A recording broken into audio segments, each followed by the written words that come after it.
Hi hello friends, இன்றைக்கி கடமா தொக்கு எப்படி பண்ணுறதுன்னு பார்ப்போம். இது ரைஸு, அப்புறம் இட்லி, தோசை எல்லாத்துக்குமே சூப்பராக இருக்கும். இது வந்து நம்ம செமி கிரேவியாக பண்ணிட்டோ இல்லை வந்து ட்ரையாக பண்ணிவிட்டு கூட நம்ம ரைஸ் கூட வந்து சைட் டிஷ்ஷாக வச்சு சாப்பிட்டுக்கலாம். ரொம்ப ரொம்ப டேஸ்டியாக இருக்கும். இது ரொம்ப நல்லா வந்து செமி கிரேவியாக பண்ணி ரொம்ப திக் கிரேவியாக பண்ணி நம்ம சப்பாத்தி கூட சாப்பிட்டாலும் செம்மையாக இருக்கும்.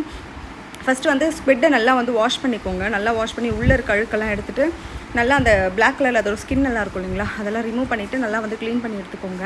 அதுக்கப்புறம் வந்துட்டு நல்லா வாஷ் பண்ணதுக்கப்புறம் ஒரு கடாயில் கடுகு எண்ணெய் போட்டுட்டு அதுக்கப்புறம் வெங்காயம் நான் வந்து மூணு வாய் ரொம்ப திணறுது. நான் வந்து 3 மீடியம் சைஸ் ஆனியன் போட்டுக்கிட்டேன். அதை நல்லா குடிக்கிட்டே கட் பண்ணிவிட்டு அதை போட்டு அது நல்லா வதங்கிட்டு இருக்கும்போதே கருவேப்பிலை, உங்கள்கிட்ட பச்சை மிளகா இருந்தால் போடுங்க. எனக்கு குழந்தை இருக்கிறதுனால பச்சை மிளகா ஆட் பண்ணல. பச்சை மிளகா ஆட் பண்ணிக்கோங்க. ஸ்குவிட்டு வந்து உடம்புக்கு ரொம்ப ரொம்ப நல்லது. இதில் வந்து ப்ரோட்டீன் நிறைய இருக்கிறதுனால நம்மளோட க்ரோத்துக்கு ரொம்ப நல்லது. அது மட்டும் இல்லாமல் நிறைய ஹெல்த்தி பெனிஃபிட்ஸ் இதில் இருக்குது. ஸோ ஸ்குவிட் வந்து அடிக்கடி சேர்த்துக்கோங்க. பட் வந்து இது ஹீட்டுன்னு சொல்லுவாங்க. ஸோ ப்ரெக்னென்சியில் வந்துட்டு இது அடிக்கடி சேர்த்துக்காமல் பட் எப்போவாச்சும் கண்டிப்பாக சேர்த்துக்கோங்க. ஏன்னா வந்து இதில் ப்ரோட்டீன் ரிச் இருக்குது. அண்ட் குழந்தைங்களுக்குமே வந்துட்டு நான் இந்த ஸ்குவிட்டை கட் பண்ணும்போது பார்த்திங்கன்னா வந்துட்டு அந்த ஷேப்பே வந்து ரவுண்டாக கட் பண்ணியிருப்பேன். ஸோ அது குழந்தைங்களுக்கு வந்து அட்ராக்டிவாக இருக்குன்றதுனால அந்த ஷேப்பில் கட் பண்ணியிருப்பேன்.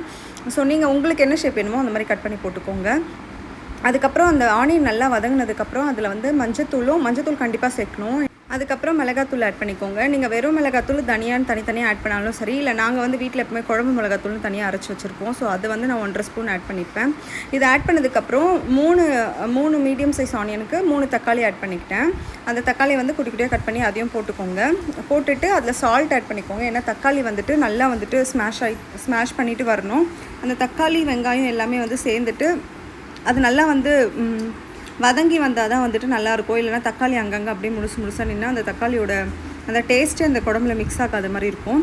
ஸோ இதெல்லாம் வந்து நல்லா மிக்ஸ் ஆகிட்டு வந்ததுக்கப்புறம் இஞ்சி பூண்டு பேஸ்ட்டு கரெக்டாக வந்துட்டு ஒரு 3 ஸ்பூன் போல் ஆட் பண்ணிக்கோங்க. இது ஏன்னா அந்த கடமாவோட ஸ்மெல்லு தெரியாமல் அந்த ஜிஞ்சர் கார்லிக் பேஸ்ட் ஸ்மெல் தரும்போது நமக்கு சமையலுக்கு ரொம்ப ரொம்ப நல்லாயிருக்கும், டேஸ்ட்டாக இருக்கும்.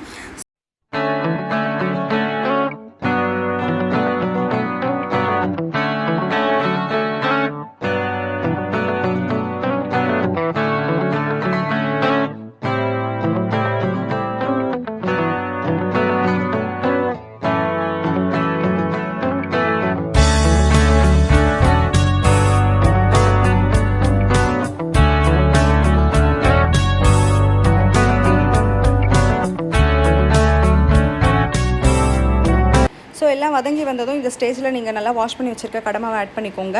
ஆட் பண்ணிவிட்டு அதுக்கப்புறம் வந்து தண்ணி வந்துட்டு ஃபஸ்ட்டே ஆட் பண்ணிடாதீங்க. ஏன்னா இந்த கடமாலேருந்தே வந்துட்டு நமக்கு தண்ணி வரும்.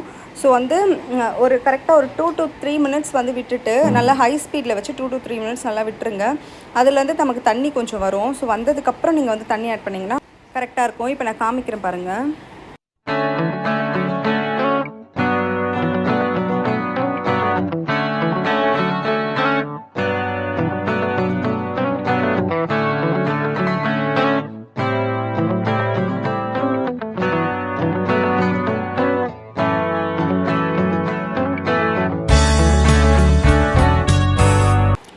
ஸோ இப்போ இதில் பார்த்தீங்கன்னா நமக்கு வந்து தண்ணி அதுலேருந்து பிரிஞ்சு வந்திருக்கு பாருங்கள். ஸோ இந்த ஸ்டேஜில் வந்து நீங்கள் தண்ணி ஆட் பண்ணிக்கிட்டிங்கன்னா கரெக்டாக இருக்கும். தண்ணி நிறைய ஆட் பண்ண வேண்டாம். ஏன்னா இதில் வந்துட்டு நம்ம கடமை வந்துட்டு சீக்கிரமாக வெந்துடும். ஸோ கம்மியாக ஆட் பண்ணிக்கோங்க. ஏன்னா நம்ம இது கிரேவி மாதிரி தான் பண்ண போகிறோம்.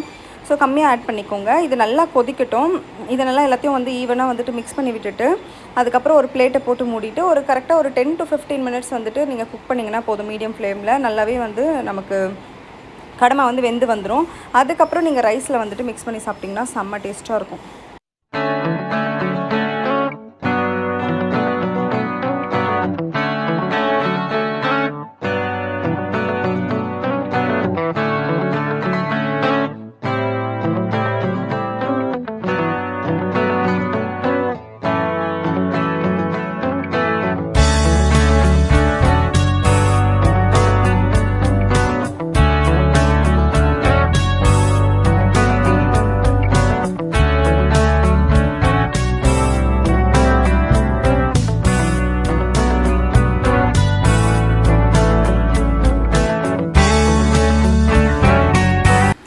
இது ரைஸ்க்கு தான் பண்ணுறேன். ஸோ இந்த ஸ்டேஜில் நான் ஸ்டாப் பண்ணிக்கிறேன். ஏன்னா ரைஸோட இந்த அளவு மிக்ஸ் பண்ணி சாப்பிட்டா கரெக்டாக இருக்கும்.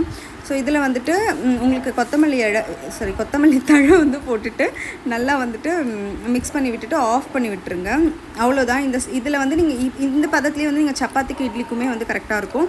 இன்னும் உங்களுக்கு வந்துட்டு செமி கிரேவியாக வேணும்னா இன்னும் ஒரு 5 மினிட்ஸ் வந்து கொதிக்க வைங்க. இந்த வீடியோ உங்களுக்கு